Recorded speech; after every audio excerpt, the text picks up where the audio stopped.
Assalamualaikum warahmatullahi wabarakatuh. Saya Syahabudin, terima kasih banyak kerana anda berada di channel YouTube saya dan terima kasih banyak jika anda telah tekan butang subscribe. Kalau belum tekan butang berkenaan, tekan butang itu sekarang. Jika ada video yang bermanfaat, insya-Allah akan ada di feed YouTube anda. Sahabat-sahabat, hari ini saya akan rekod video reaction sambil saya naik motor untuk perjalanan pergi ke pejabat. Ada urusan kerja, ada sedikit recording untuk projek-projek terbaru dalam projek memandaikan umat dengan ilmu pada kali ini. Dan insya-Allah kali ini saya akan mendengar dan juga bersama-sama mengambil manfaat ilmu daripada podcast Fikrah dan juga Hujah siri ke-14 bersama dengan Dr. Zamir Ramdi, Dr. Mazhar, Ustaz Rizal Azizan dan juga Ustaz Muhammad Nazim. Dan tajuk yang akan dibahaskan hari ini ialah berkaitan tentang isu bolehkah sultan atau penguasa dinasihati. Moga-moga kita dapat ambil manfaat ilmu daripada perkongsian daripada keempat panel. Pada malam ini seperti yang para penonton telah melihat kepada poster sebaran awal semalam, tajuk kita ialah penguasa atau sultan dalam istilah Arabnya boleh atau tidak untuk dinasihati. Datuk, kita kalau tengok dalam perbincangan para ulama ilmuwan memang ada berkaitan dengan fiqh, menasihati ulil amri lah kan, atau pemerintah. Tapi kita malam ni memilih istilah sultan, mungkin menimbulkan sedikit tanda tanya. Mungkin Datuk boleh respon sikit istilah sultan itu. Kenapa tidak raja, kenapa tidak ulil amri? Kita mulakan sikit tu.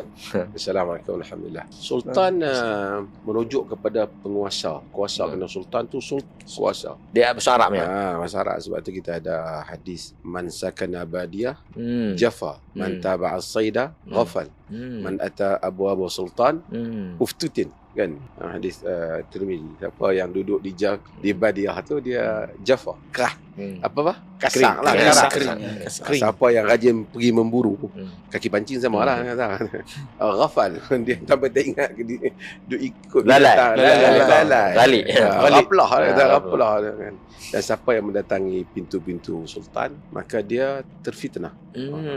Sultan di situ maksud penguasa. Kata cumanya kemudian ada pemerintah yang memilih panggil sultan, ada yang memilih malik, raja, ada sebelum itu gunakan perkataan khalifah.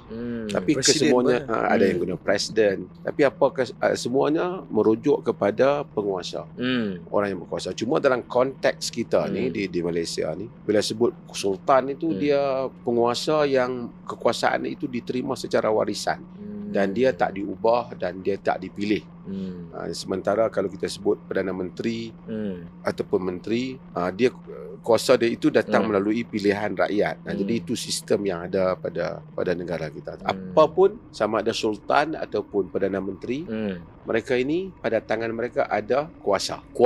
Ada kuasa. Kuasa itu kerana menakutkan orang di bawahan. Biasanya berbeza dengan menegur mamat tepi jalan. Marahin ni kerana dia tidak ada risiko. Maka sebab itu ada hadis-hadis yang akan sebut tentang perkataan menegur pemerintah ni, kalimat afdal jihad, kalimatul haq inda sultanin jair. Sultanin tu dengan majhul, dengan nakirah.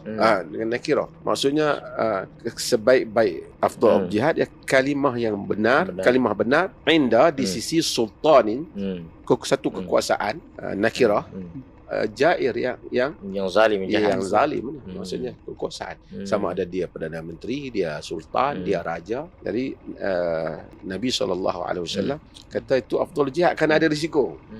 Tapi yang jadi isu kenapa? Yang jadi isu ialah kerana pemerintah ni dia ada hadis yang tadi macam suruh kita tegur, kan? Satu galakan pada pemerintah kata benda yang benar ada. Tapi dalam hadis lain, nama riwayat Ibn Abi Asim, Nabi SAW kata bahawasanya man arada an yansaha di dhi sultanin fala yubdi alaniyatan, kan? Siapa nak nasihat pada pemerintah, ya orang yang ada kuasa, lidhi sultanin, yang ada kuasa, jangan terang-terang. Falyakhudh biyadihi wal yakhlu bihi fa in qabila minhu fadhak wa illa qad adda alladhi alaihi. Nabi kita pegang tangan dia, bersendirian dengan dia. Kalau dia terima, okey. Tak terima pun kau telah tunaikan tanggungjawab. Tapi tegur tetap tegur.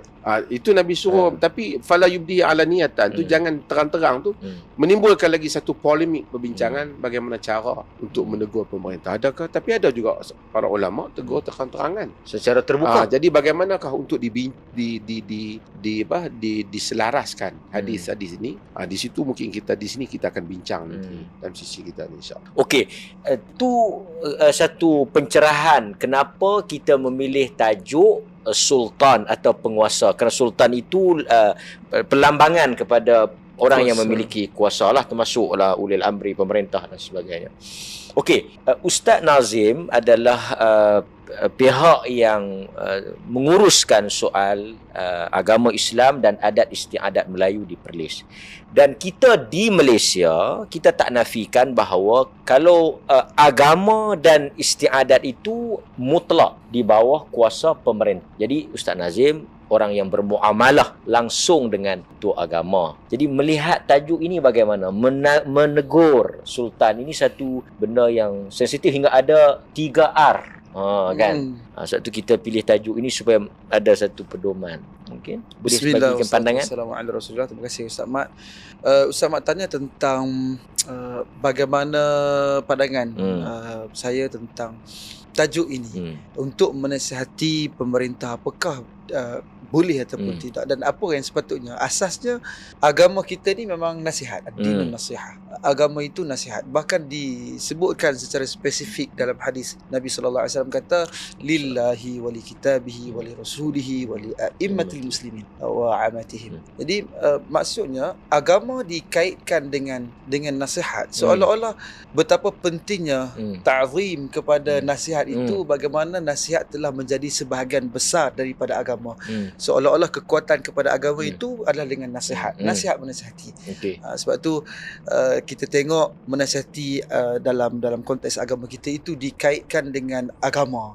Seolah-olah teras kepada kekuatan agama itu adalah dengan nasihat. Jadi tak dapat tidak, kita semua kena jelaslah menasihati merupakan tanggungjawab kepada kita, dan apatah lagi kepada mereka yang diberikan tanggungjawab untuk menasihati. Kalaupun orang secara awam disebutkan perlu untuk memberikan nasihat, apatah lagi mereka yang diberikan dengan tanggungjawab.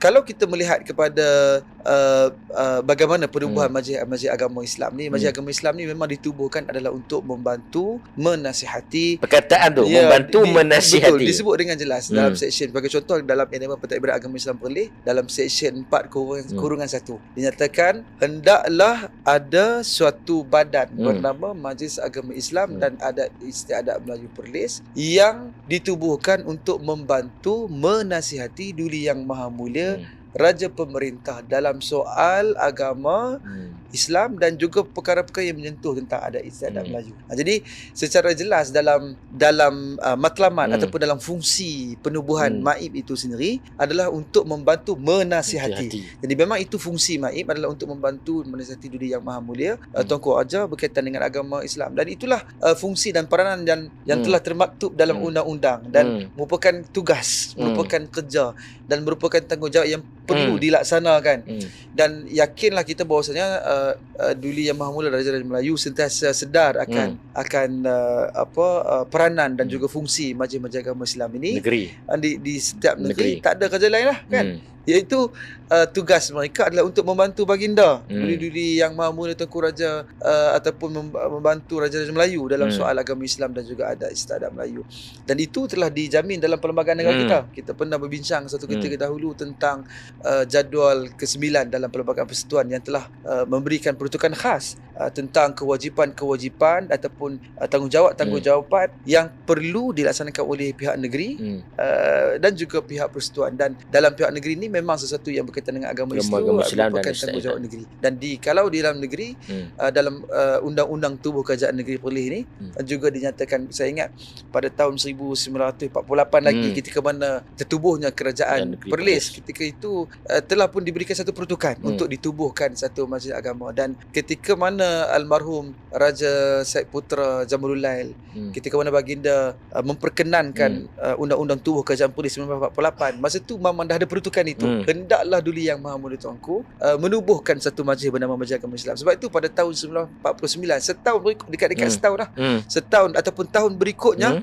baginda almarhum telah pun memperkenankan penubuhan Majlis Agama Islam dan ada Isadat Melayu Polis. Itu dari sudut tanggungjawab. Kalau saya boleh kaitkan dengan tajuk kita pada hari ini, memang itu tanggungjawab sebagai seorang Muslim, dan dalam masa yang sama ianya merupakan tanggungjawab kepada Majlis Agama Islam untuk membantu menasihati Duli Yang Maha Mulia Raja Pemerintah dalam perkara yang berkaitan dengan agama Islam. Amanah untuk menasihati. Betul. Okey. Kita pergi kepada Dr. Rora, kita nampak macam dah tak sabar-sabar nak mengulas. Kan? Kita orang Melayu didedahkan dengan watak jebat. Dalam masa yang sama ada watak tuah. Antara dialog yang panas dan sangat memberikan satu kesan, raja yang adil, raja yang disembah, raja yang zalim, raja yang disanggah kan, disanggah.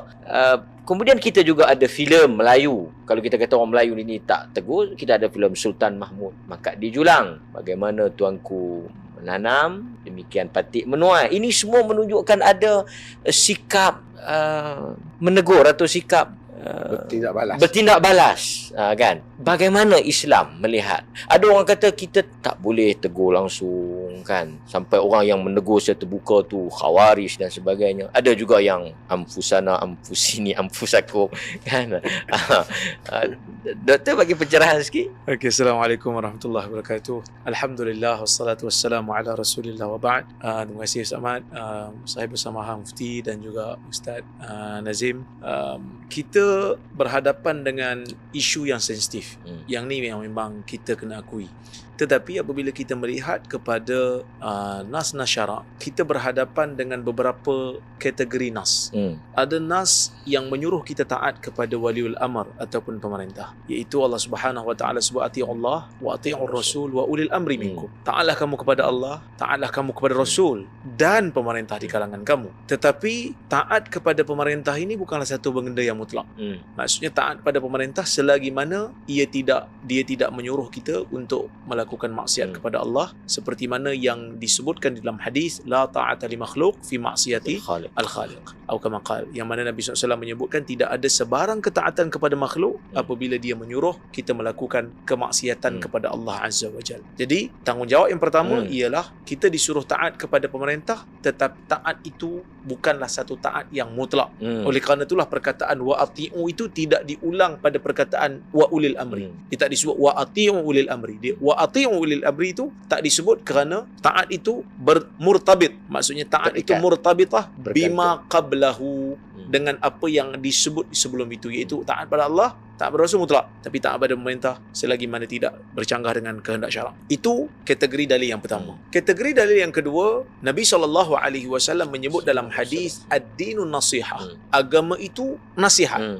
Maksudnya Nabi SAW dalam hadis ni ingin menyatakan bahawasanya kategori yang paling besar dan utama dalam agama ini ialah nasihat. Seperti mana Nabi SAW menyebut dalam hadis yang lain, al-hajju arafah. Haji itu arafah, tapi haji itu bukan semua arafah. Tetapi Nabi nak kata elemen yang paling penting dalam haji itu yang tak boleh untuk diganti apabila terlepas ialah arafah. Wukuf. Wukuf tu. Jadi bila Nabi SAW menyebut ad-dinu nasihah, agama itu nasihah, maksudnya Nabi nak sebut kategori yang utama dan penting dalam agama itu ialah nasihah. Apa itu nasihah? Nasihah diambil daripada perkataan nasaha.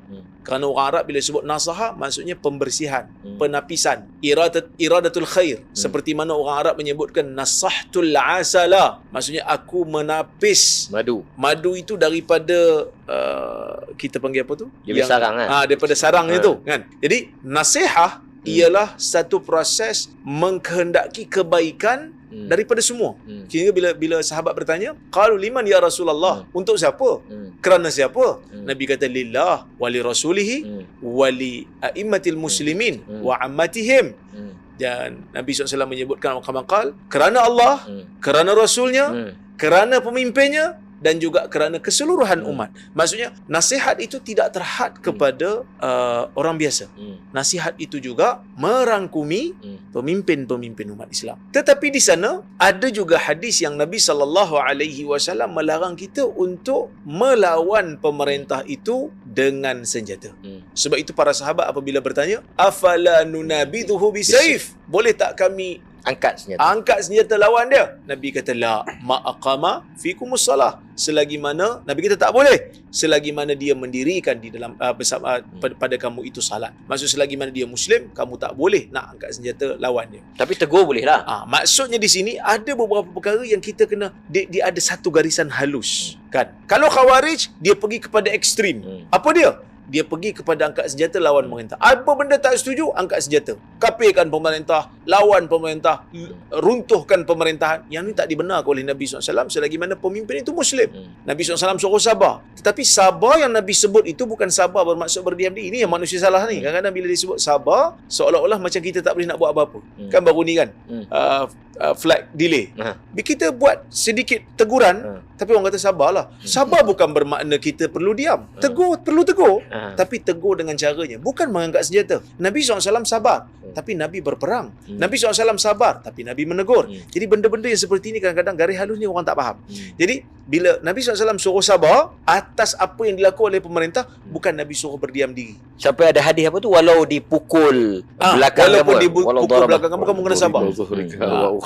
Hadis tu banyak agak digunakan tu. Ya, hadis tu banyak digunakan, tetapi ada perbahasan lah dalam sanad itu kerana sanad itu terputus. Walaupun ia sahih, tapi bukan bermakna kita hanya perlu tahan diri. Bahkan Al-Imam Al-Qurtubi kata, ketika menghuraikan hadis itu, dia kata hadis ini kerana ada maqasid yang lebih besar daripada kamu dibunuh, lebih baik kamu dipukul.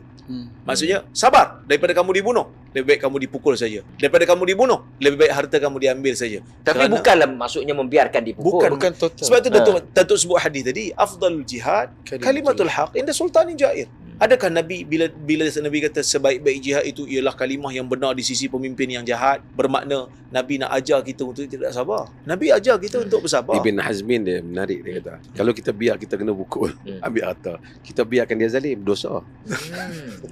Kata Ibn Hazmin. Jadi kita kena lihat konteks apa. Hanya konteks apabila kita gagal lawan dia. Kita tak boleh. Ibn Hazmin very amazing dia punya uraian. Jadi sebab itu bila kita melihat isu ni, tidak ada manusia yang terkecuali daripada dinasihati. Ya? Sebab Nabi SAW sebut untuk pemimpin dan untuk keseluruhan. Jadi Nabi SAW itu adalah pemimpin yang terbaik di kalangan manusia. Tak ada siapa boleh nafi. Nabi adalah manusia yang paling sempurna dalam dunia ni. Juga diberikan satu surah, Abasa wa Tawalla. Ditegur oleh Allah. Mungkin ada yang kata, itu Allah yang tegur dia. Ialah sebab dia Nabi. Tapi kita bukan Nabi. Takkan kita juga nak ditegur oleh Allah dalam satu surah? Memang tak mungkin lah. Maka diberikan ruang untuk rakyat memberikan nasihat kepada pemerintah dengan kadar yang sesuai. Sebab itu dalam hadis kita melihat Nabi SAW menyebutkan ma min walin illa walahu bitanatan. Tidak ada seorang pemimpin pun melainkan ada dua jenis penasihat, kan? Bitanatun ta'muruhu bil ma'ruf wa tahudduhu alaih. Satu golongan yang suka mengajak dia buat benda baik dan ajak dia macam gesa jadi penasihat ni. Jadi penasihat, kan? Bitanah ni maksudnya daripada perkataan batin, orang dalam yang betul-betul rapat dengan pemerintah. Wa bitanatun ta'muruhu bisyarr. Satu lagi yang suka suruh pemerintah buat benda jahat dan menggesa pemerintah. Jadi Nabi SAW nak bagi satu ingatan pada pemerintah. Ya, kamu pemerintah, kamu ada kuasa, tapi kamu kena ingat, ada dua jenis penasihat yang akan ada di sisi kamu dan kamu kena ambil nasihat yang baik. Nasihat yang ke arah ma'ruf, bukan nasihat yang ke arah kejahatan. Jadi tak ada masalah untuk memberikan nasihat kepada pemimpin. Tidak ada sesiapa yang terkecuali untuk dinasihati. Kalau kita tengok manusia yang terbaik Datuk, selepas Nabi tentulah Abu Bakar. Pidato yang Datuk selalu ulang, kan, aku bukan orang yang terbaik. Jika aku baik, kamu ikut. Kalau aku bengkok, kamu luruskan. Tapi hari ni kita melihat Tok juga mufti tu, atau dalam istilahnya sekarang ni dilihat sebagai penasihat lah, kan. Ada yang kata kalau menasihat itu, ini sembah derhaka, ini menghina pemerintah, raja-raja, sehingga tidak langsung ada ruang untuk berbicara. Sedangkan Datuk juga pernah menuliskan tentang membawakan athar Abdullah bin Amr yang memuji tentang orang barat yang bangkit itu. Mungkin Datuk boleh sejauh mana kita ada, yang pertama kita balik kepada zaman Nabi tu sendiri. Macam mana? Nabi personal dia dua, nak solusi tersebut supaya kita jelas. Kedudukan dia pada makam kenabian, nubuwah, dan kedudukan dia pada makam imamah. Dia Nabi, dia sudut prophethood, Nabi, dan dia sudut pemerintah. Jadi dalam dua kedudukan yang dia pegang tu, still dia masih lagi bertanya pendapat orang lain. Dan ada kadang-kadang sahabat memberi pandangan di dalam peristiwa Hubab bin Munzir umpamanya, bagi pandangan apabila Nabi mengambil tempat dalam peperangan Badar, walaupun riwayat itu mursal. Tapi Nabi SAW kata ahadi manzilatun anzalaka Allah amra an harb wa ra'i kan wal makidah dan sebagainya riwayat apa maqal. Dia kata yang ni adalah Allah turunkan kau tempat ni, Allah yang pilih kau tempat ni, ataupun ni strategi peperangan saja. Nabi kata dia strategi peperangan, pandangan dia cadangkan tempat lain, tempat lain kan. Jadi Ummu Salamah pernah bagi pandangan kepada Nabi SAW kan. Jadi ini harta Nabi. Bila mari zaman Abu Bakar, dia tidak Nabi, dia khalifah. Tapi dia bukan khalifah sembarangan. Perkataan khalifah tu dia yang paling berhak sekali. Khalifah tu penggalang ganti kepada Nabi SAW. Dia kata ganti Nabi. Dan dia telah bagi ini standard pemerintahan dia. Bahawasanya in ata'tullah wa rasulahu fa'inuni. Kalau aku taat Allah dan Rasul, tolong aku. Wa in asaitullah fala ta'ata li wa rasulahu fala ta'ata li. Jika aku derhaka Allah dan Rasul, kamu tak payah taat padaku. Ibn Athir riwayatkan dalam Al-Kamil. Tapi sebelum tu dia kata walitu alaikum walastu bi khairikum. Aku dilantik jadi pemerintah kamu, aku bukan yang terbaik di kalangan kamu. Mari Omar pun lagi steady. Tapi masih yang sama. Orang boleh tegur dan dia boleh terima. Okey. Kalaulah nak kira maksum, jenis tak boleh tegur ni, jenis kata dia berada pada satu kedudukan yang mana siapa pun tak boleh tegur dia. Kalau macam tu Abu Bakar dengan Omar boleh tak patut pakai. Tapi mereka tak pakai. Abu Bakar insan yang terbaik pada Rasulullah. Omar kalau Omar lalu satu jalan, setan lalu jalan yang lain kan. Orang seperti itu juga satu orang yang diberikan ilham oleh Allah pun begitu masih boleh ditegur. Bila krisis tegur pemerintahnya timbul, dia timbul apabila teguran-teguran ni atas dua benda. Hatta sebelum tu, hatta Muawiyah orang Syiah tak apa suka, tapi kita disikan Sunni, madrasah sunnah, dia sahabat. Dalam riwayat At-Tabarani, dia duduk atas mimbar.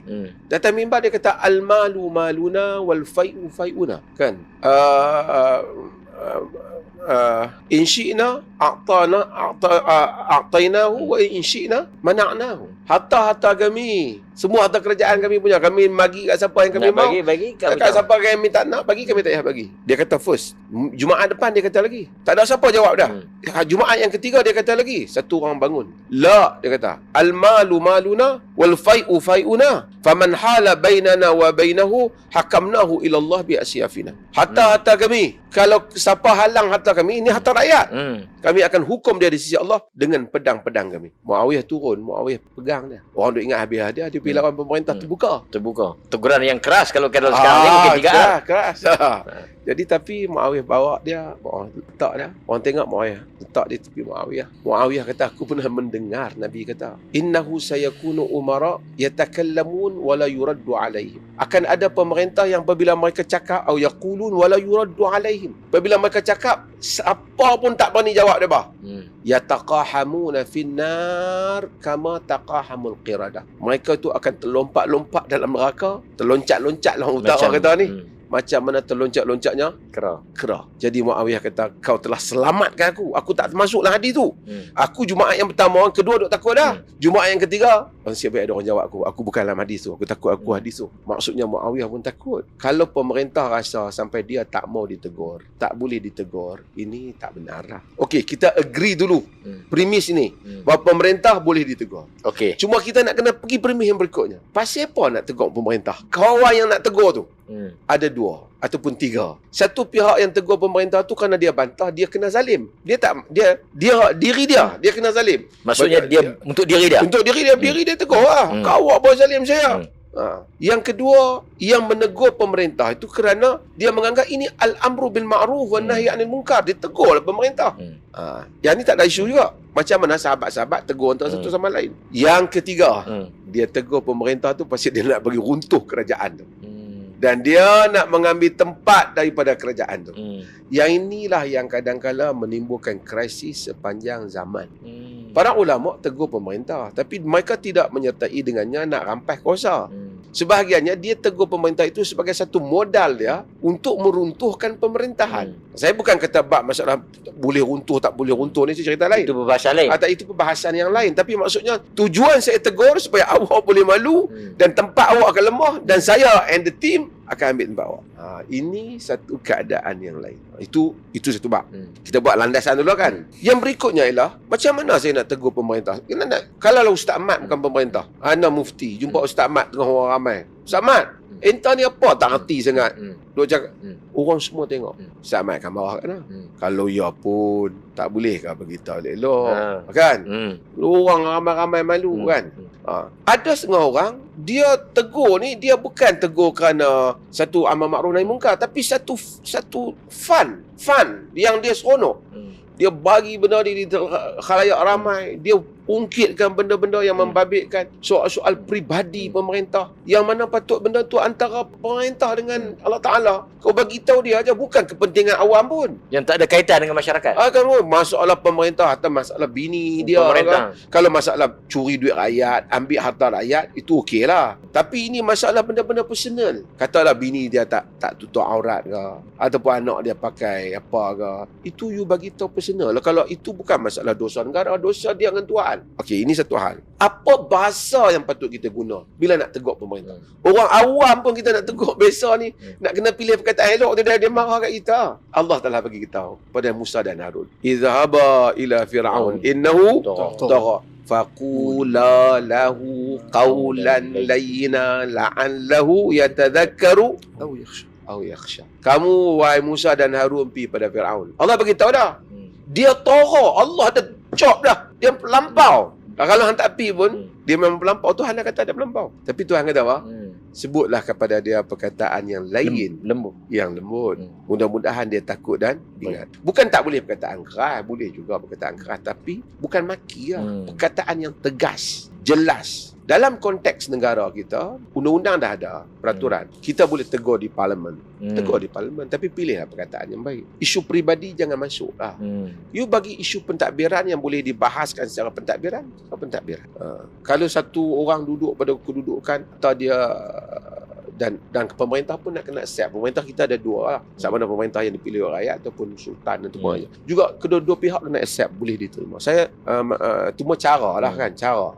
Kalau anda boleh, anda sebut dah dulu banyak kali. Tunku Raja Perlis kata kan, Datuk, tugasan Datuk nasihat saya. Datuk jangan kira saya nak setuju ke, saya nak marah ke. Datuk bagi tahu apa yang Datuk percaya yang benar. Masalah nak terima tak terima antara saya dengan Allah Taala. Kerja Datuk bagi tahu yang betul. Bukanlah kerana kita duk perlis maka kita nak ampu pemerintah boleh. Tak. Tapi sebut contoh lah, maksudnya sedialah menerima. Dan sepanjang berlaku pun kadang-kadang apa-apa nak abang je lah. Tak ada tuanku kata nak kecil hati ke apa, abang. Abang patutnya macam ni lah rasa. Tak takut ke kontrak tak sambung ke? Tegur tak tegur lah. Rezeki Allah Ta'ala. Ini masalah dalam sepanjang sejarah. Ulama-ulama ni tidak disukai dia mendekat pintu pemerintah. Macam yang Datuk baca tadi. Macam hadis yang diriwayatkan tadi. Tetapi hadis tadi kalau kita tengok, bukan semua orang yang duduk di Badiah dia Jafar. Kan, tapi walaupun ramai yang Jafar secara umum, yang duduk di Badiah tu dia jadi kontang, dia jadi masuk kasang. Bukan semua yang memburu tu lupa pada dunia, lupa pada family. Ada juga. Bukan semua yang pergi ke pintu raja itu telah lupa kepada akhirat. Kan? Tapi majoriti berlaku demikian. Maka Nabi SAW ingatkan kita supaya hal-hal yang seperti ini. Kerana pemerintah ni ada kegerunan pemerintah, kuasa dia. Kerana dia boleh bertindak. Kan? Bila-bila dia boleh bertindak, ramai pertama dia boleh bertindak. Kedua, ramai orang yang duduk ngekat pemerintah ni, dia mengharapkan sesuatu, mendapatkan kedudukan, dia mengharapkan harta, dia mengharapkan habuan. Ini semua akan menyebabkan manusia apabila duduk dengan orang besar, dia sering tidak bercakap benar. Tapi bukanlah berarti bila cakap benar kena pergi habaq kau, oi aku tak hantam malam tadi. Tak payahlah, kita bagi tahulah. Kita bagi tahu antara kita dengan dia lah. Tapi dalam institusi yang lain, dalam sistem demokrasi politik negara kita, kita ni dia challenge pula. Kan, di bila politik ada parlimen. Parlimen you cakap lah di parlimen. Tapi kita tengok di di parlimen, bukanlah kita bela kerajaan. Kerajaan mana-mana pun sama lah juga. Tapi bila you nak tegur kerajaan, kita negara orang Islam, biarlah perbahasan ahli-ahli parlimen terpilih lah perkataan dia. Tegur tak apa lah, you tegur Dengan lah. fakta adab.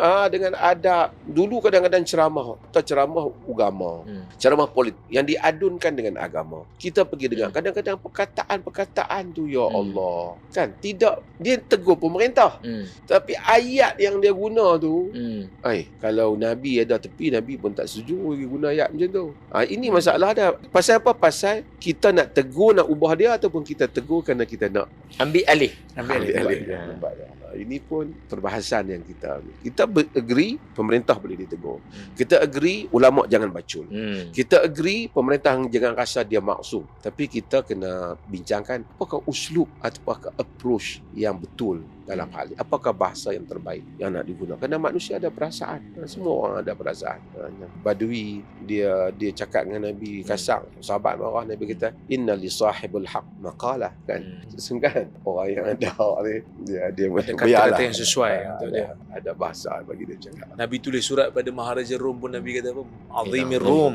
Dengan menyebut gelaran dia kan. Orang besar, orang mulia di kalangan orang Rom. Maksudnya adalah bahasa yang perlu kita gunakan sesuai dengan keadaan dan kedudukan pemerintah tu. Sebab itulah Nabi SAW tidak membenarkan kita angkat senjata lawan dia, sebab dia tu ada ego dia dan dia akan menimbulkan kerosakan yang besar. Jadi sebab itu dalam negara kita ni sebenarnya undang-undang tu dah ada untuk menjaga, iaitu kita ada Akta Hasutan yang mana mengambil tindakan kepada orang yang tidak hormat dan memperkecilkan ataupun memperlekehkan kedudukan raja-raja dan sultan-sultan yang ada dalam negara kita. Cuma janganlah semua nak dibakulkan sebagai maksudnya ini benda yang kadang-kadang kita agak kecewa sebab kadang-kadang orang yang sama tetapi mempunyai dua pendirian yang berbeza pada isu yang sama.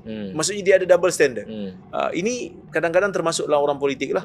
Apabila lawan politiknya itu tidak bersetuju dengan pandangan mana-mana sultan ataupun raja, maka dia akan hentam biadab dan sebagainya. Tapi apabila pemimpin politik mereka terlibat dalam perkara yang sama, mereka akan bela. Jadi isunya ada dalilnya pula. Jadi isunya di sini adalah pertama, kita ada baseline kita, pemerintah boleh dinasihati. Bahkan bukan kata boleh, tetapi ada isu-isu yang kadang-kadang wajib untuk dinasihati. Wajib untuk dinasihati kalau perkara itu memerlukan penasihatan. Itu pertama. Yang kedua, cara perlu betul. Yang ketiga, jangan jadikan isu menasihati pemerintah ataupun pemimpin ni sebagai isu politik sehingga kita terabai prinsip utama yang kita sebut tadi, ad-dinun nasihah tadi. Ini benda-benda yang kadang-kadang kita terpaksa sebut juga dan kita faham isu ni akan menyebabkan sebahagian daripada penyokong politik yang ekstrim ini triggered, tetapi ini tanggungjawab kita untuk menyebutnya. Kita nak bagi dia sikit.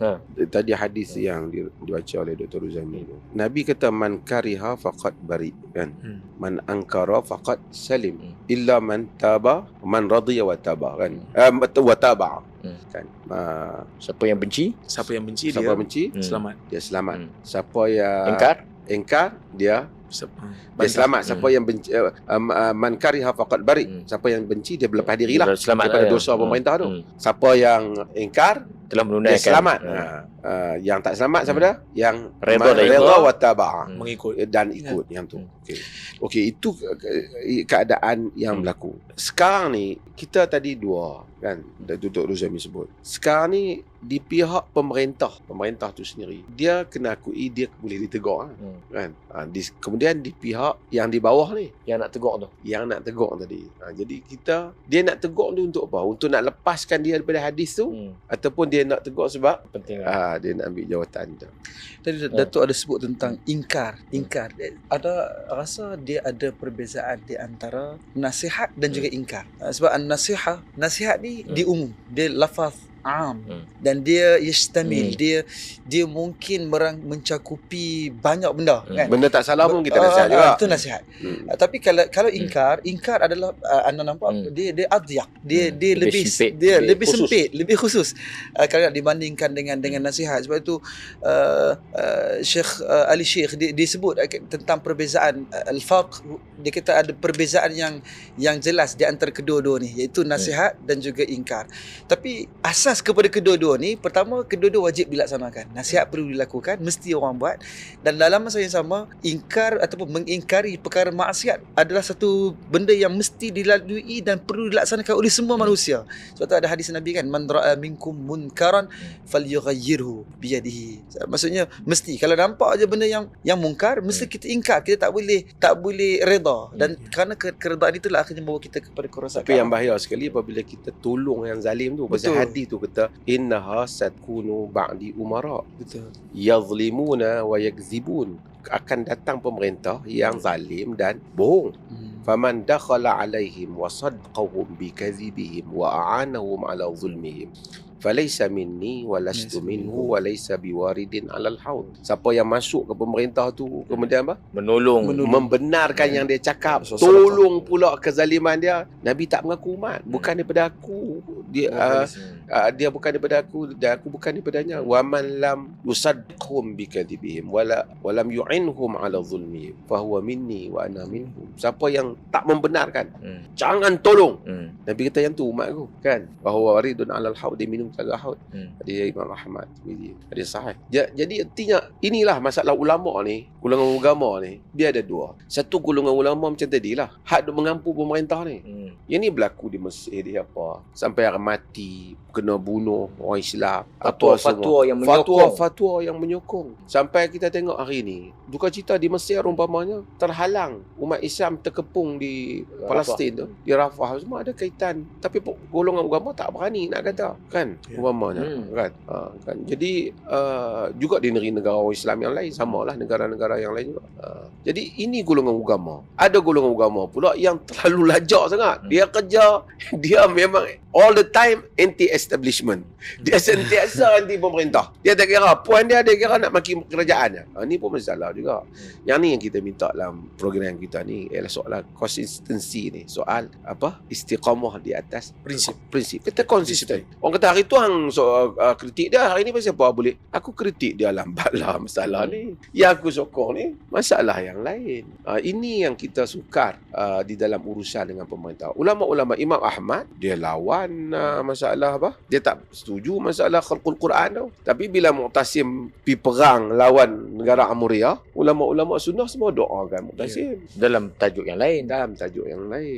Jadi kita pemerintah pun kena macam tu juga. Sama ada sultan atau raja atau siapa atau Perdana Menteri tu. Dia kena tahu apabila satu orang tu tegur dia bukan kerana nak ambil kuasa dia. Dia kena nilai, dia ni tegur aku kena benci ke kan memang dia nak perbetul benda ni. Tengok pula bab lain dia okey. So maksudnya you kena adil lah. Cuma Datuk yalah, tadi Datuk ada sebut tentang menegur. Ada setengah orang yang bila dia nak tegur pemimpin, ataupun kalau tak pemimpin pun nak tegur orang sama lah kan. Dia nak tegur orang ni dalam menggunakan bahasa yang tak elok. Tapi dalam masa yang sama kan, bercakap dalam keadaan rifq kan, cakap dengan keadaan lemah lembut dan layin. Satu benda yang kalau sebagai contoh lah, kata kalau kita tengok kan, bercakap dalam nada yang baik, mukhatabatur ru'asa, bercakap dengan para pemimpin kan, dengan perkataan yang lain, yang rifq, adalah benda amrun matlub, adalah benda yang dituntut. Tak dapat nafi. Kita semua nak supaya orang cakap dengan benda yang elok. Ibn Qayyim sebagai contoh sebut kan, dia kata amrun matlub aqalan wa syar'an wa urfan. Dia letak tiga ni. Akal, dari sudut akal pun memang nak kena cakap elok dengan semua orang, nak kena cakap elok. Yang kedua, bukan setakat akal, syarak pun suruh cakap elok kan. Dan yang ketiga dalam masa semua uruf. Uruf pun tak ada lah uruf dalam mana-mana tempat bercakap lebih kurang kan. So kena imbang di antara cakap nak menasihati dengan nak menyakitkan hati semata-mata kan. Dan akhirnya mungkin ada orang yang bercakap asalnya dia tegur elok kan, tapi oleh kerana nampak macam tak nak berubah, mungkin dia berubah daripada cakap elok kepada cakap tak elok. tapi dia tak boleh maki dia lah. tak boleh. Dia paling tinggi dia boleh tegas. Ya, Correct. tegas. Cuma Dia mungkin maki tak boleh. Mungkin nak pasal dah sebut pasal lembut, pasal berkhemah. Apa komen Ustaz tentang sikap An-Nawawi ketika ditanya tentang fatwa untuk mengambil harta-harta negara untuk berperang? An-Nawawi kata ambil dulu harta-harta khalifah kan. Dah habis apa semua tu, macam mana tu sehingga diselak jubah-jubah ulama-ulama ketika itu. Itu pastilah An-Nawawi menyebutkan dalam konteks dia jelas apa yang dia buat tu berfokus. Dia sebut adalah kerana dalam konteks itu supaya masyarakat sedar masyarakat sedar. Maksud lembut, maksud rifq ataupun layyin dalam erti kata dia tak maki cakap elok, beradab dan fokuslah. Dia kadang ada orang dia nak cakap A tapi dia punya nak sampai kepada A tu di tempat yang lain kan. Jadi dan akhirnya menjadikan maksud dan tujuan kepada nasihat dia tu tak sampai. Dan apatah lagi kalau benda ni kalau tak ditangani dengan sehabis baik mungkin akan membawa kepada itulah tadi yang kita sebut menghasut kan atas ustaz dan sebagainya, dan akhirnya timbullah keadaan-keadaan yang tak ada. Sebab itu Imam Ibn Rajab disebutkan dua syarat. Pertama ayyakuna birifq, pertama nak tegur pemimpin hendaklah dalam keadaan yang lemah lembut ataupun dalam keadaan layyin, baik, tegas bila ada sampai masanya.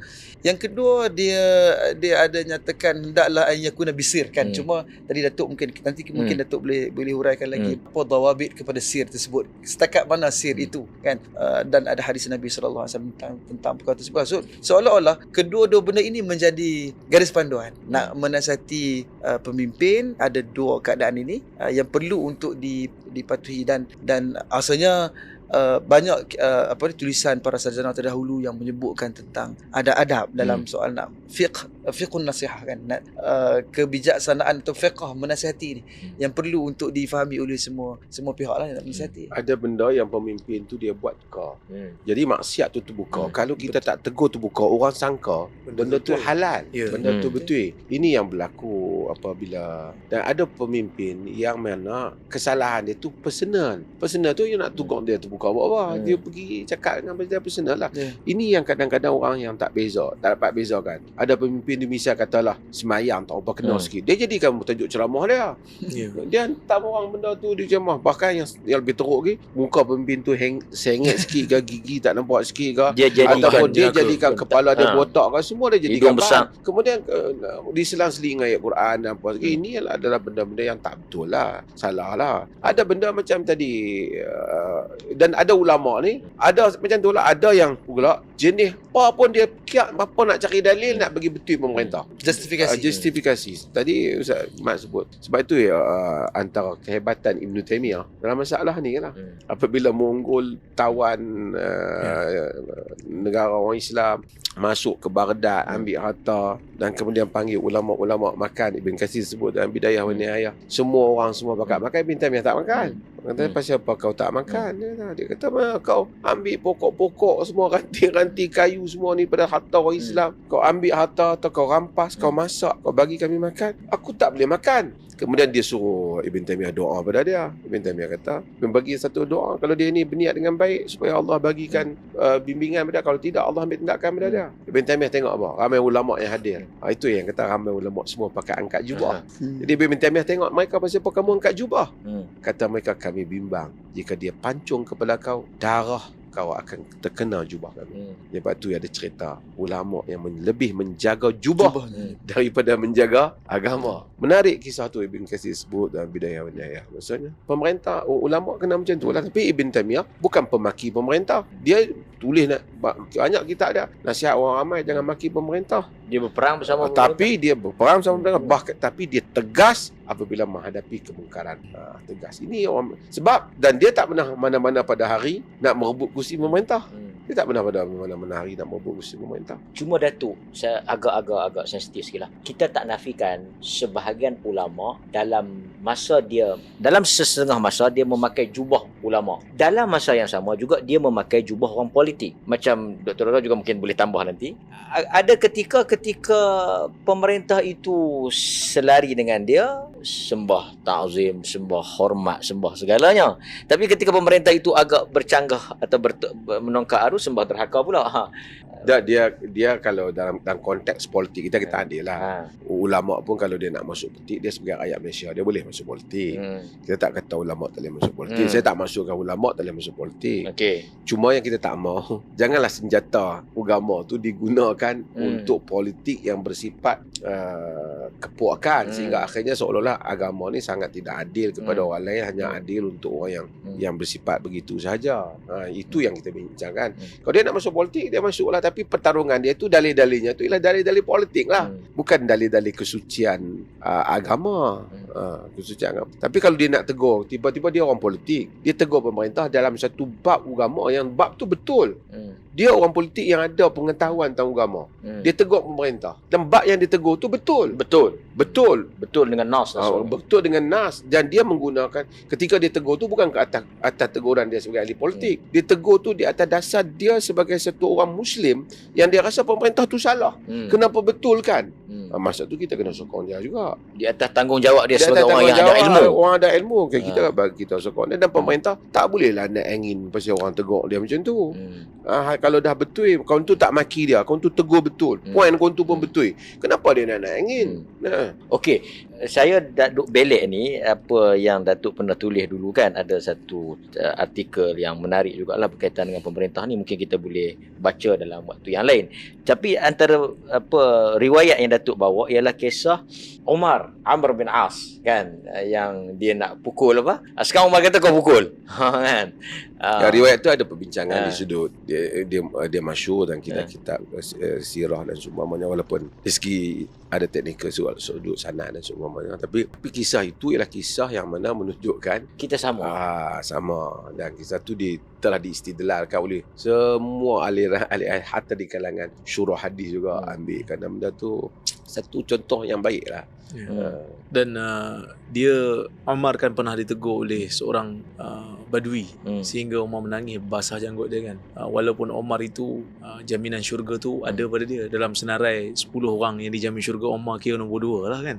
Tapi tetap menangis apabila ditegur. Jadi maksudnya teguran yang diberikan dengan bahasa yang baik, bukan dengan untuk menjatuhkan kuasa pemerintahan, perlulah diambil dengan positif. Itu pertama. Kerana pemerintah di mana-mana level pun, mereka ini mempunyai akad dengan rakyat. Itu rakyat memberikan ketaatan dan mereka memberikan khidmat. Seperti mana pemerintah mempunyai tanggungjawab untuk menegur rakyat, maka rakyat juga ada tanggungjawab untuk memberikan dan menasihati pemerintah ke arah yang baik. Sebab itu dalam hadis Abu Daud, Nabi SAW menyebutkan, man arada idza aradallahu bil amiri khairan ja'ala lahu wazira khair, ataupun wazira salih kan. Maksud maqal Nabi SAW kata, apabila Allah menghendaki kepada pemerintah itu, kepada pemimpin itu kebaikan, maka Allah Ta'ala akan jadikan baginya pembantu yang baik.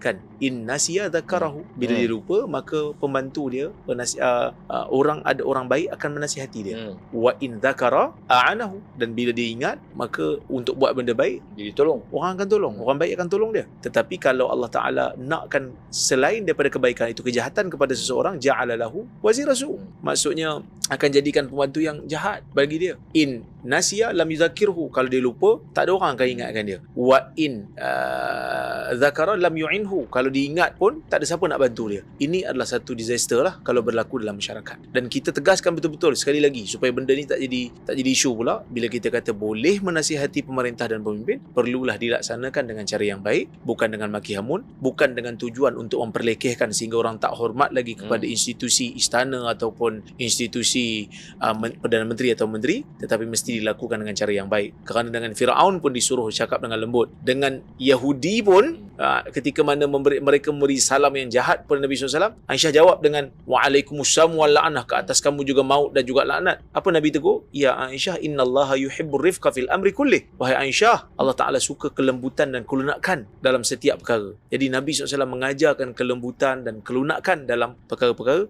apabila melibatkan perhubungan dengan manusia yang lain, apatah lagi dengan pemerintah. Tetapi ada satu isu yang saya ingin highlightkan, dan benda ni penting juga untuk kita highlight, untuk kita bangkitkan, iaitu itu, kalau kita mengatakan pemerintah itu layak dan ada kalanya wajib untuk dinasihati, Ditegur. ulama juga layak dinasihati. Ulama juga layak untuk ditegur. Jangan sampai apabila kita kata ulama menegur pemimpin, ulama menegur pemerintah, tapi ulama tu sendiri bila ditegur, maka pemimpinnya, penyokongnya akan maki hamun, akan kutuk, akan kafirkan orang-orang yang menegur ulama-ulama itu. Ada kalanya teguran itu diberikan dengan cara yang baik, dengan nasihat, dengan tujuan yang ikhlas, tapi ada penyokong yang tak boleh terima. Ini juga merupakan musibah kepada umat apabila Nabi ditegur oleh Tuhan, pemerintah kita kata boleh ditegur, Abu Bakar pun terima teguran. apabila Abu Bakar terima teguran, Umar menangis apabila ditegur, tiba-tiba pemimpin dia dan dia anggap sebagai ulama, dan kita pun setuju memang ulama, tetapi apabila kita melihat perkara yang tak kena dan kita cuba untuk menegur, kita pula yang dihentam, yang dikafirkan, yang dianggap sebagai orang yang biadab dan sebagainya. Jadi teguran adalah untuk semua. Wa ammatihim tadi,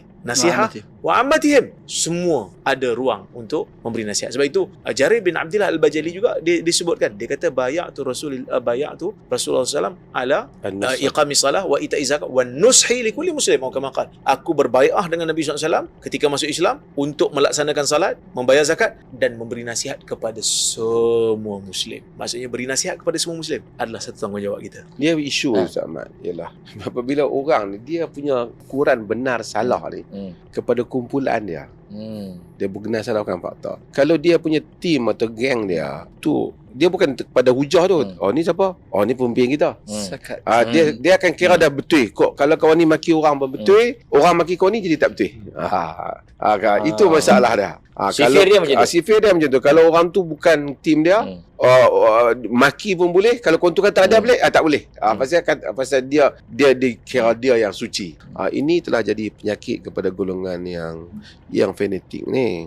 Dan sebab itu dalam tadi sebut Imam Qurtubi apabila sebut tentang cerita Nabi Musa, faqula lahu qawlan layyina, ada Khalifah Abbasi orang main hentam dia dalam khalayak ramai dalam khutbah, pidato hentam dia. Dia kata anta khairun min Musa. Dia kata hang lebih baik daripada Nabi Musa. Dia kata tak, aku ni lebih teruk daripada Firaun ke? Dia kata tak, Musa pergi kat Firaun, Musa lebih baik daripada hang pergi kat Firaun. Cakap baik.